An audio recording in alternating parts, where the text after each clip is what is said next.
ازيكم عاملين ايه؟ ده اول بودكاست اعمله ليا في قناتي، اسمه من هنا لحد هناك.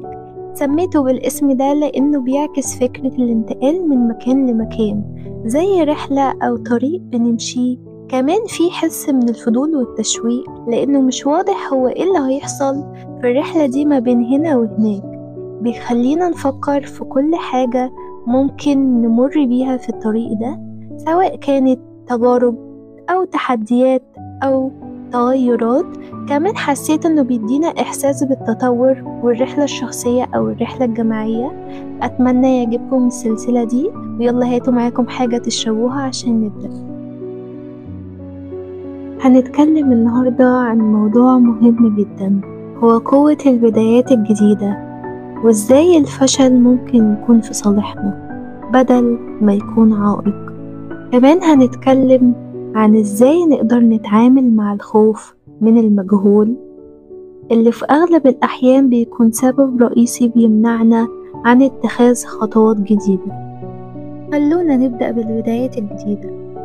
لو فكرتي تبدأي حاجة جديدة زي شغل جديد أو مشروع جديد أو علاقة جديدة، ممكن تحس إنك بتبدأي من الصفر، لكن الحقيقة إنك مش هتبدأي من نقطة فارغة.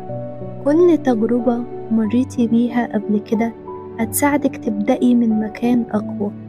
خليني أشرحلك إزاي. لما تبدأي حاجة جديدة، زي مثلا لو دخلتي شغل جديد أو بدأتي تتعلمي مهارة جديدة، عقلك هيبدأ يجيبلك أفكار زي أنا مش عارفة أبدأ منين، أو ممكن أفشل.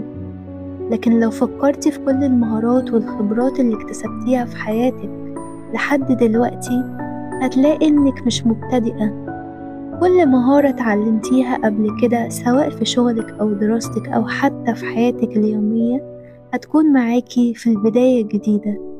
يعني ببساطة انتي مش هتبدأي من الصفر، لأن كل حاجة مريتي بيها قبل كده بتشكل أساس قوي بيساعدك على النجاح في كل خطوة جديدة. حتى لو كان عندك خوف أو شكوك، افتكري دايما إنك جاية من مكان مليان تجارب بتخليكي أقوى. فالبداية الجديدة مش معناها بداية من لا شيء، هي ببساطة بداية جديدة عشان تبني كل حاجة انتي اتعلمتيها. وبعدين الكل بيخاف من الفشل، والكل بيحس بإحباط لما بيقع. لكن السؤال المهم هنا، هل الفشل نهاية الطريق؟ وهل هو فعلا فشل؟ الحقيقة إن الفشل ليس إلا جزء من النجاح.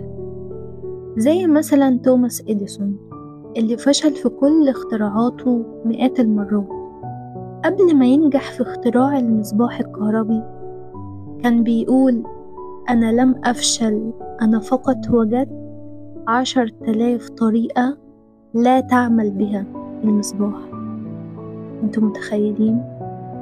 الفشل هو فرصة للتعلم، وهو بيخليكي تتطوري. لما تجربي حاجة وتفشلي فيها، انتي مش بس اكتشفتي ان مش ده الطريق الصح، لكنك كمان اكتسبتي معرفة جديدة هتساعدك في المرات الجاية. الفشل بيخليكي أقوى، بيخليكي تقدري تواجهي التحديات المستقبلية بثقة أكبر، وبيعرفك تحلي مشاكلك بشكل أذكى. ودلوقتي نيجي لأكبر عقبة ممكن نقابلها في حياتنا، وهو الخوف من المجهول. الكل بيخاف من المجهول، من اتخاذ قرارات جديدة أو خطوة غير مألوفة. لكن خليني أقولك حاجة، معظم الخوف اللي بنحس بيه ده مش حقيقي، هو مجرد أفكار في دماغنا. لما بنقرر نبدأ حاجة جديدة، العقل بيتملي بالأسئلة دي، إن مثلا هيحصل إيه لو فشلت؟ الناس مش هتقبلني؟ طب لو موصلتش للي عاوزاه؟ لكن لو فكرتي في اللحظات اللي انتي جربتي فيها حاجة جديدة قبل كده، هتلاقي إن معظمها مرت بسلام. وكل مرة كنتي بتخافي فيها كان الخوف مجرد حاجز نفسي. انت لو خدت الخطوة واحدة بس لقدام، هتكتشفي ان الخوف بيتلاشى تدريجيا. هقول لكم خطوات عملية تطبقوها عشان تتعاملوا مع الخوف. أول حاجة، حددي الخوف، الحاجة اللي انت خايفة منها في البداية الجديدة اللي عايزة تعمليها. اكتبي كل حاجة انت خايفة منها. رقم 2، قيمي كل مخاوفك، هي حقيقية فعلا؟ أو هل في احتمال كبير إن هي تحصل؟ رقم 3، ابدأي خدي خطوات صغيرة، مش لازم تخشي في مغامرة كلها مرة واحدة. كل خطوة هتخليكي أقرب لتحقيق هدفك وتخفف من خوفك. وصدقيني بمجرد ما تبدأي هتشوفي إن الخوف ما هو إلا وهم. يمكن في البداية يكون صعب، لكن مع الوقت هتتعلمي إنك تقدري تتعاملي مع المجهول. وبالنهاية، عشان تقدري تبدأي بداية جديدة لازم تؤمني بنفسك أولا. خليكي فاكرة إن كل خطوة بتاخديها مش من الصفر، بل هي جزء من رحلتك المتواصلة، وكل فشل هو مجرد درس جديد بيخليكي أقوى وأذكى. طب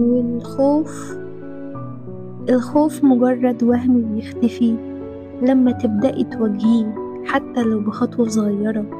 ابدأي، جربي، اتعلمي من كل تجربة، ما تخافيش من المجهول، لأن في كل بداية جديدة في حياتك في فرصة جديدة للنمو. شكرا لكم يا صحابي، لو حبيتوا الحلقة ياريت تشاركوها مع الناس اللي بتحبوهم. متنسوش تعملوا لايك وشير وسبسكرايب، واوعوا تنسوا ان البدايات الجديدة مش هتكون سهلة، بس هي هتكون بداية جديدة لحياة أفضل. اكتبولي تحت في التعليقات الحاجة اللي كنتوا خايفين تبدأوا فيها وبدأتوها، وازاي اتغلبتوا على كل المخاوف دي. ويلا نشوفكم في الحلقة الجاية. باي باي.